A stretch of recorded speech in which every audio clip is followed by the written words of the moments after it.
Hey everybody, I'm Z Garcia, and today I'm going to be taking a look at an expansion to Sobek 2 players.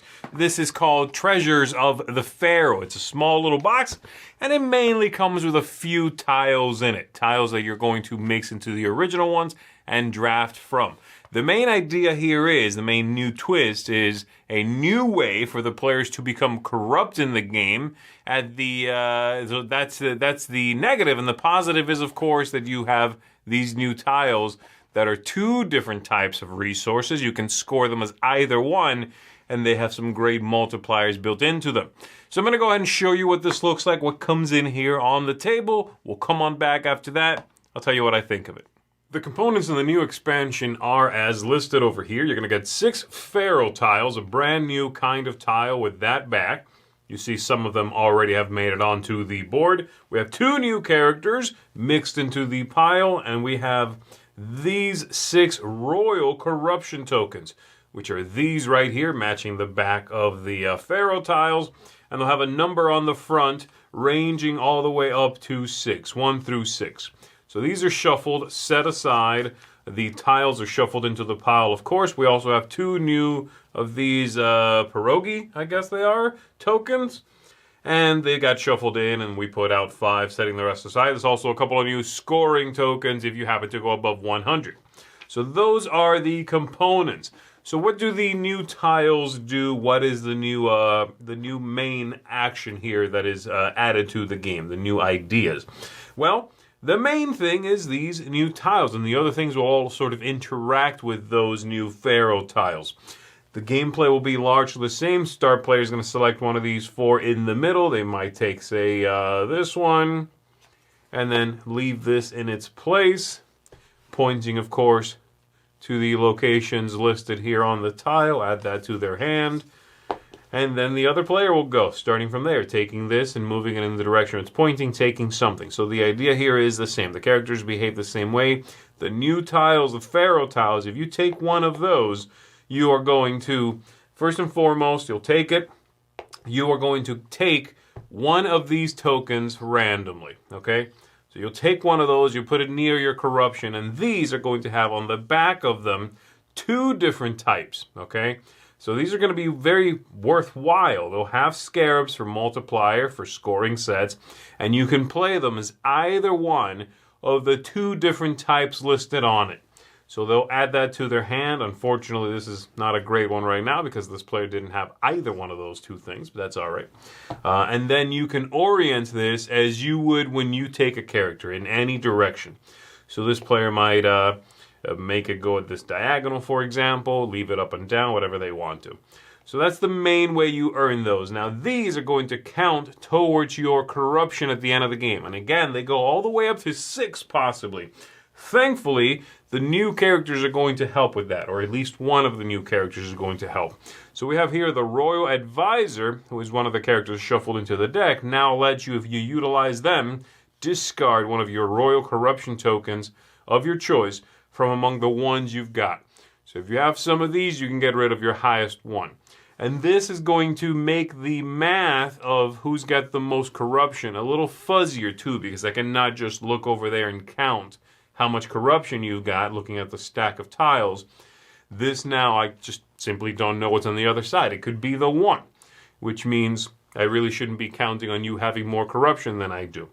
The other special character added to the game is this Spy, which is very neat, very simple. It utilizes the ability of a character that's already been used.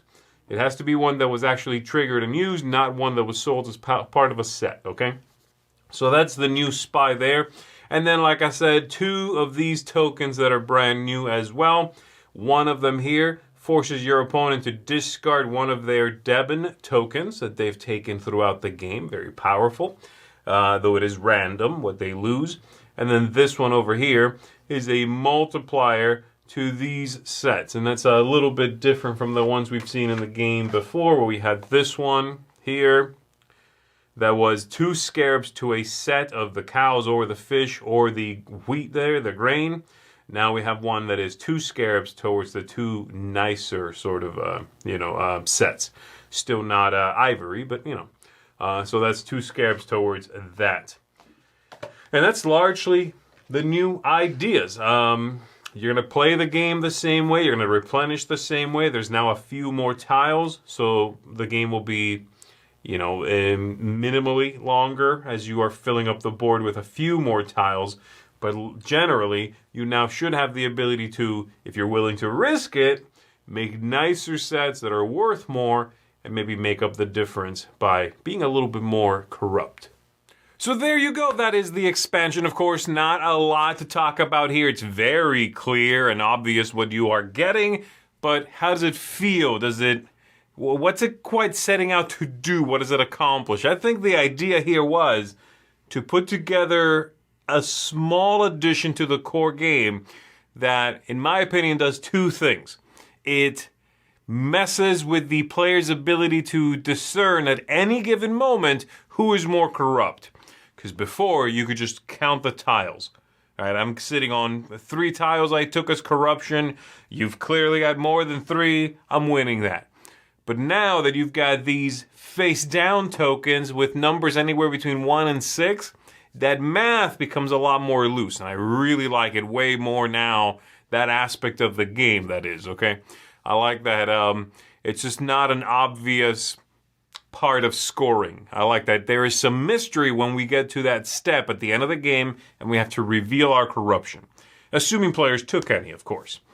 And then the other thing it does is it makes sets easier to create. And those two things go hand in hand, of course. So now if I am trying to score some sets either early so I can take those bonuses along the side of the board, or just near the end of the game because I don't want to be stuck with all these tiles that don't match, I can take those, corrupted Pharaoh tiles, and they have 2 different kinds on them. And they have 2 scarabs, so they're multipliers anyway. I'm much more likely to be able to make sets. Is that worth it for the amount of corruption I might end up taking? That's an interesting question. It's always interesting. And it's always this push and pull between making points right now, scoring big sets, getting a lot done, and seeing what kind of fallout you deal with at the end of the game when you reveal all your corruption and you have maybe way more than your opponent does. And I really like that every time you take one of those new corrupt tiles, there's a number so you can look at it and decide for yourself. I could take another one. Last time I played, I took one, and the first one I pulled was the number 1, which is equivalent to just having taken 1 corrupt tile.